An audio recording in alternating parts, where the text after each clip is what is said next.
મારું નામ ધીરુભાઈ મંજીભાઈ ગાજીપરા.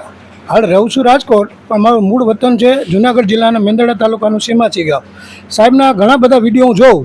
ઘણી વખત એક વિડીયો 4-4, 5 વખત હું રિફર કરું, પણ પાછું ભૂલાઈ જાય.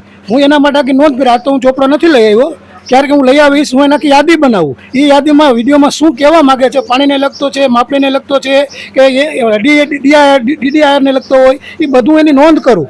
પછી એ ચોપડામાં જોવો હોય મારે તો કયા નંબર પર કયો વિડીયો છે, માપણીનો છે કે બીજો છે, એના પરથી મને ખબર પડે. પછી ધીમે ધીમે મને ખબર પડી કે આમાં તો ઊંડું જાય તો કંઈક આપ્યું હતું પ્લે જેવું લિસ્ટ કાંઈક કહે ને તમારું.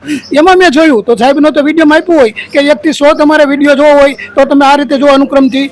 એમ કરતાં કરતાં મને ધીમે ધીમે ઘણી બધી માહિતી મળી. પણ સાહેબની જે નંબર લેવો તો એમાં એમ કહે કે તમે નંબર ગોતો, આ રીતે વિડીયો જોતા તો તમને મળશે, પણ મને એ રીતે કાંઈ ખબર પડતી નહીં. પછી હું મારા સનને વાત કરું કે તું મને આમાં ગોતતો ખરો, કરી તમારે નંબર ગોતું. પછી મારે પૈસા ભરવા હતા ત્યારે મારો સન ત્યારે બેંગ્લોર હતો, ત્યારે મારી દીકરી અમદાવાદથી આવેલી. મેં એને વાત કરી, બેન મારા પૈસા ભરવાના છે, મારે કેમ્પમાં જવું છે, મારે જાણવું છે, મને કાંઈ પ્રશ્ન નથી, પણ આપણા દાદાને જે કાંઈ પ્રશ્ન છે મારા તારા મોટા બાપાને, એના માટે સાહેબ પર મારે જાણવું જરૂરી છે. એટલે મને એને 1000 રૂપિયા નાખી દીધા. 1000 નાખીને એ તો અમદાવાદ વહી ગઈ. પછી 3500 ભરવા મારે. તો મારો સન આવી ગયો બેંગ્લોરથી. મેં કીધું હવે મારે 3500 રૂપિયા ભરવા છે, સાહેબને કેમ્પમાં જવું.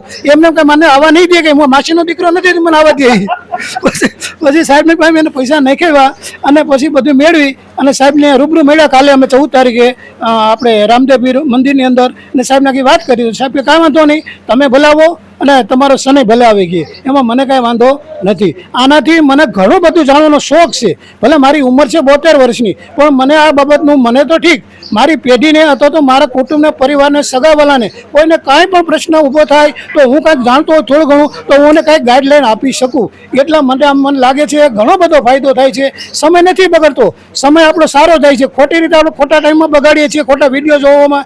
એને બદલે બહેતર છે કે જે તમને જીવનની અંદર કંઈક ભાતું મળે એનો તમે સદુપયોગ કરો.